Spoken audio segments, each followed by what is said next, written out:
Asılmış yaylı rəqqas ən aşağı, ən kənar aşağı vəziyyətdən ən kənar yuxarı vəziyyətə doğru hərəkət eləyir. A, O, OB hissələrində yaydan asılmış cismi yer səthinə nəzərən, baxın, yer səthinə nəzərən potensial enerjisi və kinetik enerjisi necə dəyişəcək? Birinci AO hissəsinə baxaq. Baxın, buranı yer səthi qəbul etsək, cisim neynir? A vəziyyətindən O vəziyyətinə, kənar vəziyyətdən tarazlıq vəziyyətinə doğru hərəkət edir. Birinci onu qeyd edək ki, kənar vəziyyətdən tarazlıq vəziyyətinə doğru getdikcə nə olacaq? Kinetik enerji artacaq.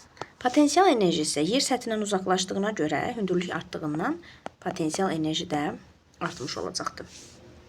Baxaq OB vəziyyətinə. OB vəziyyətinə baxaq. Kinetik enerji, baxın, O'dan B-yə. Tarazlıq vəziyyəti budur. Tarazlıqdan kənar vəziyyətə getdikcə biz demişik nə olur?